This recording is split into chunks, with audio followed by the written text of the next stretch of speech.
जैसे हम लोग 10 महाविद्याओं का दशावतारों से संबंध निकालते हैं ना, या 10 महाविद्याओं के उनके अलग अलग भैरव की हम बात करते हैं। तारा के जो भैरव हैं उनका नाम है अक्षोभ्य भैरव। ठीक है, ठीक है। अब आप भगवान राम के चरित्र को देखिए, वाल्मीकि रामायण पढ़िए, और वाल्मीकि रामायण तो छोड़िए, आप रामानंद सागर का रामायण देखिए, उसमें अरुण गोविल को ही देख लीजिए।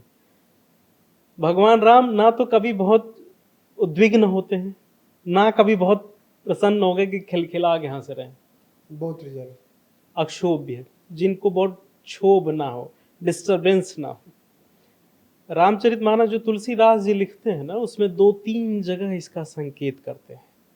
रामचरितमानस एक बहुत अनूठा ग्रंथ है। वह केवल वैष्णवों का ग्रंथ नहीं है, उसमें शैवों के लिए भी सामग्री है, उसमें अद्वैतियों के लिए भी सामग्री है, उसमें शाक्त सौर गाणपत्य सबके लिए सामग्री है। रामचरितमानस इस देश की चिरंतन धारा को एक रूप करने का देवताओं का प्रयास था, वो मनुष्य द्वारा लिखी हुई किताब नहीं है। तो उसमें तुलसीदास जी ने 2 जगह इसका संकेत किया है। याद करिए कि जब धनुष भंग हो जाता है तो भगवान परशुराम आते हैं, और परशुराम आते हैं तो लक्ष्मण उनसे भिड़ जाते हैं। हालांकि वाल्मीकि रामायण में ये कथा नहीं है। तो भगवान राम उनको टोकते हैं, और टोकते हुए एक लाइन कहते हैं। तुलसीदास जी ने क्या सुंदर लिखा है कि वीर व्रती तुम धीर अछोभा, गारी देत न पावहु शोभा। इस शब्द पे गौर करिए, वीर व्रती तुम धीर अछोभा। एक बार यह बात भगवान राम परशुराम के लिए कहते हैं, और यही बात उत्तरकांड में भगवान शिव भगवान राम के लिए कहते हैं। संकेतों की किताब है रामचरितमानस। भगवान राम स्वयं अक्षोभा हैं, अक्षोभ्य हैं, अक्षोभ्य भैरव हैं। वह तारा के ही पुरुष रूप हैं, नीलवर्णा भगवान श्री राम। समझ रहे? तो ये जो तारा है वशिष्ठाराधिता है, और वशिष्ठ भगवान राम के कुल गुरु हैं। यह रहस्य है। भगवान राम स्वयं तारा के ही स्वरूप है। भगवान राम में और तारा में कोई अंतर नहीं है। और पीछे हमने एक कथा में पढ़ा कि काली ही तारा के रूप में प्रकट हुई। स्वतंत्र तंत्र नाम की एक पुस्तक है आगमों में। स्वतंत्र तंत्र क्या कहता है?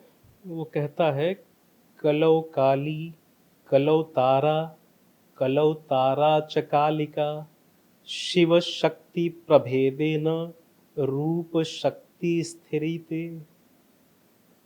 कलयुग में काली तारा एक ही है, और शिव और शक्ति के रूप नाम शक्ति भेद से ही ये अलग अलग दिखाई देते हैं।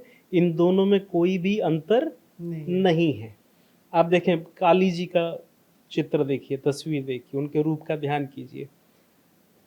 वह भी शव के ऊपर सवार है, लेकिन वह शव शिव है। भगवती तारा भी एक शव के ऊपर सवार है, लेकिन वह शव शिव ना हो करके चिता के ऊपर लेटा हुआ शव है। ठीक है। भगवती काली काले रंग की, भगवती तारा नील वर्णा है, नीले रंग की। नीले काले में बहुत गाढ़ा हो तो बहुत भेद नहीं होता, दोनों श्याम रंग है।